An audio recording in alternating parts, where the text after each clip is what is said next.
Hello friends, இன்றைக்கி நம்ம என்னென்னா ஆங்கிலம் கற்றுக்கொள்வோம். பார்த்திங்கன்னா நம்ம எப்படி ஆங்கிலத்தில் என்னென்ன இருக்குதுன்னு ஃபஸ்ட்டு தெரிஞ்சுக்குவோம். பேசிக் தெரியணும். ஃபஸ்ட்டு நம்ம பார்க்க போகிற டாபிக் பார்த்திங்கன்னா சென்டென்சஸ். சென்டென்ஸ்னால் என்ன அப்படின்னா group of words that makes a complete sense. ஒரு முழு பொருளை கொடுக்கக்கூடியது. அதாவது பல வார்த்தைகள் ஒன்று கூடி ஒரு பொருள் தரக்கூடியதான் நம்ம வாக்கியம் சொல்கிறோம். அதாவது சென்டென்சஸ் சொல்கிறோம். ஃபார் எக்ஸாம்பிள் பார்த்திங்கன்னா த பாய் இஸ் ட்ரிங்கிங் வாட்டர். அந்த பையன் தண்ணி குடிச்சிட்ருக்கான். வேர் டு யூ லிவ்? நீ எங்கே வசிக்கிற?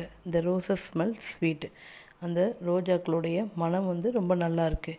இந்த மாதிரி பொருள் தரக்கூடியது தான் நம்ம என்ன சொல்கிறோம் அப்படின்னா வாக்கியம் சொல்கிறோம்.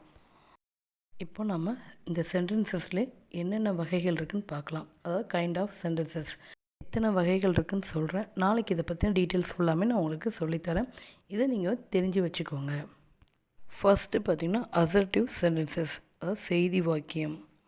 ரெண்டாவது பார்த்திங்கன்னா இன்ட்ராகேட்டிவ் சென்டென்சஸ், அதாவது வினா வாக்கியம். மூணாவது பார்த்திங்கன்னா எக்ஸ்க்ளமேட்டரி சென்டென்சஸ், அதாவது உணர்ச்சி வாக்கியம். ஆப்பரேட்டிவ் சென்டென்ஸ், கட்டளை வாக்கியம்.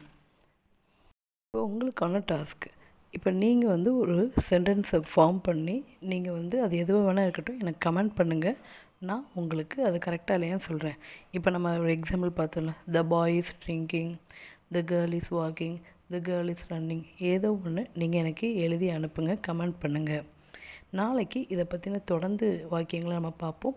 மேற்கொண்டு இங்கிலீஷில் என்னெல்லாம் நம்ம கற்றுக்கொள்ளலான்றதையும் பார்ப்போம். தேங்க்யூ.